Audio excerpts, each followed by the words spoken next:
Hey, welcome to today's video. So I just finished this whole character for my member section. And in that video, what I do is I create this platform, kind of this rocky platform for the Hulk, right?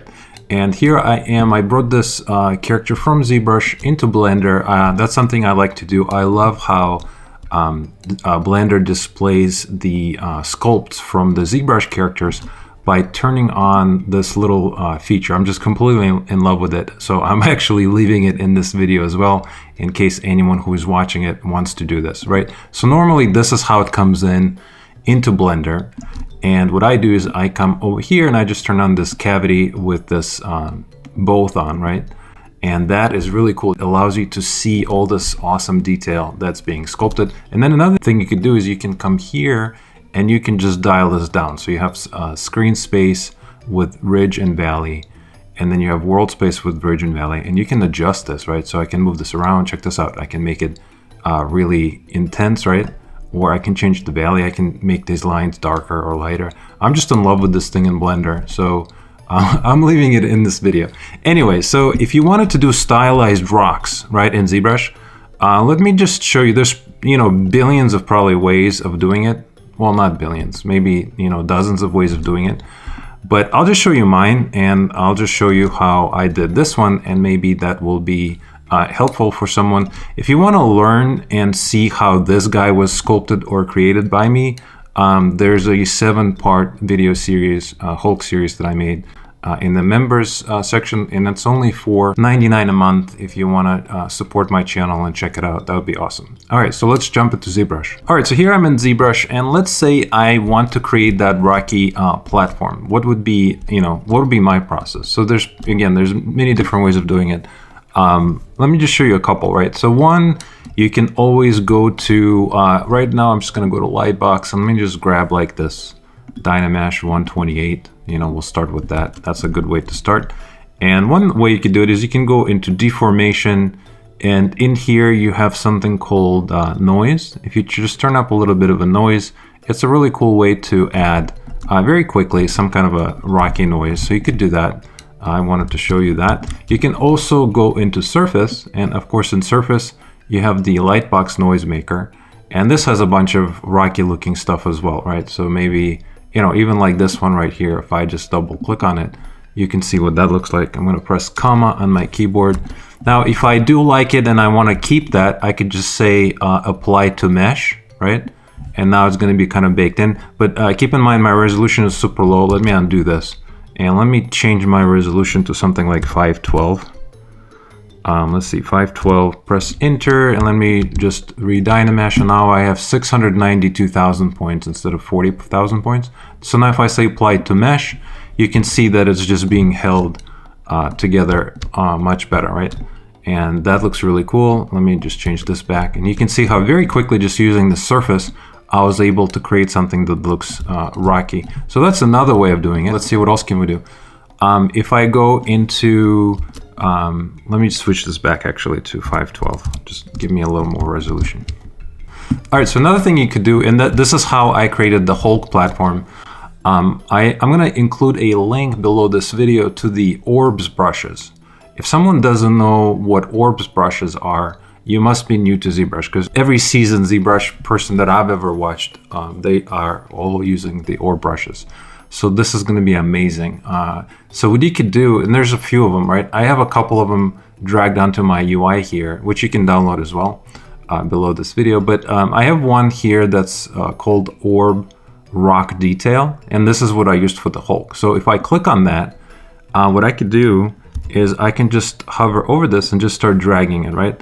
And you can see by default, currently this brush is set to drag rectangular, and it has this alpha.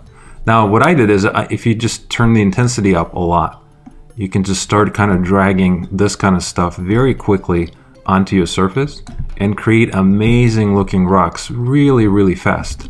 I mean, just literally in seconds, right? Another thing you can do is, if you wanted to, if you have like a round surface, you can turn on something called active symmetry, and then turn on this radial symmetry button. Now, if I dial this down to like maybe 4 and turn on X, Y, and Z, check this out. I have all these dots coming on the surface, right? So now what I can do is I can just start dragging and very quickly create alien looking rocks and planets and things that are incredible. So this is what I did for the Hulk. I just used this ore brush, and I think it's amazing. Now, another thing that works really well with this ore brush is if you go into, once you create your surface and you like it, let me show you what else you can do. You can go into geometry, and in here you have something called clay polish, right? Now, clay polish has all these really cool things that will allow you to turn any kind of a blobby, smooth surface into something that looks more, rocky or sharp, or really just stylized, really. You could do it with anything. You could do it with characters or rocks. So let's do it with this rock here, for example. What I could do is, let me turn this up, right? I'm gonna turn on my max curvature. I'll turn on my sharpen, and then I'll also do a repeat sharpness, right? Now, look at this surface as it currently is, and watch what happens if I do clay polish. And I'll do it again and again. I'll do it 3 times. Now check this out. It just turned into this more of an angular, kind of a stylized looking asset, which is really cool. And this is nice because now, since the surface has so much detail, you can go into masking, right? And if you're doing poly painting, you can use masking to create some amazing hand painted stuff very quickly. If you just come here and, for example, we'll do like a bluish black. So I'll do fill object on this, and let me show you. So let's say I want to highlight all the edges on this, right? Well, I can go into curvature, and let me just click mask by curvature, right? You can see, let me just do a little more strength. You can see, I don't know if you could see it, but all the edges were just highlighted, which means I can do control and click to flip them. Then I can do something lighter like this. And let me do a fill object with our 100% RGB intensity. Now I'll do control and click to get rid of the masking. And now check this out. All my edges are kind of highlighted. And I can do more intensity and more strength. And I can play with all of these. And it's going to give me all these different results. Right? I could do peaks and valleys, for example. Maybe I want to add a little more something to it. So let me just do a little more detail. And look how quickly I got to something really cool in just seconds, right? So you can spend a little more time using masking to create amazing looking rocks. Okay, so that's cool. Let's go ahead and just go back to our default color here. Now, another thing you can do is, let me go back to the beginning. You can go into move. And if you don't want to use brushes with pre-made alphas, maybe you want to do something super custom, what you could do is you can just go into, I'm going to select move, I'm going to go to brush, and then I'm going to come down here to where it says surface, and I'm going to turn noise on, right? Now I can change this noise to whatever I want. Maybe I want to do something custom, but I don't have to, and then I could just say okay, right? Now, very quickly, what I could do is I can just start dragging stuff and create very custom looking surfaces and noise, and using the alpha, I can create something that's really crazy, right? Let me turn on my active symmetry, and now with this, I could do some crazy looking stuff, right? Very quickly. If I actually go back to lower resolution, maybe this is going to be even better. So you can see the potential of this is pretty crazy, right? It would actually be probably really cool to animate this, but you could do hairs, furs, you can just do noise. Maybe, you could just do something like this and do control and drag to redynamesh and just do a little bit of a polish. And now you have just something like this, right? Just kind of a spongy looking thing. So again, the possibilities are endless. Lots of really cool options. If you wanted to do another really cool thing, instead of playing with the surface noise, you can go into the curve. You can click edit curve. And in here, if I say reset, this is the default curve of the move brush, right?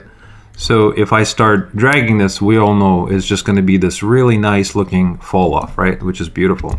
And that's what most of us use. But let's say I want to do, whatever, for whatever reason, maybe I want to do something that looks more like water ripples, right? What I could do is I can come into my curve and I can adjust, right, my fall off and create something a little more custom. Now, if I click on this, it's going to allow me to, create more dots, right?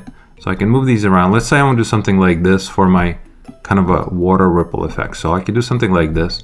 Then I can come here, make my brush really large, and just kind of start doing this kind of stuff. Check this out. Totally looks like, you know, water ripples or something like that. So that's another way you can create, you know, I don't know if it's rock, but you can just create this kind of displaced surface and then do something like this, and then come back here into geometry and go back into clay polish and just do something like this. You know, very quickly you just create really crazy looking things. But anyway, so I hope any of this was helpful. Thank you for watching this video, and I'll see you guys in our next one.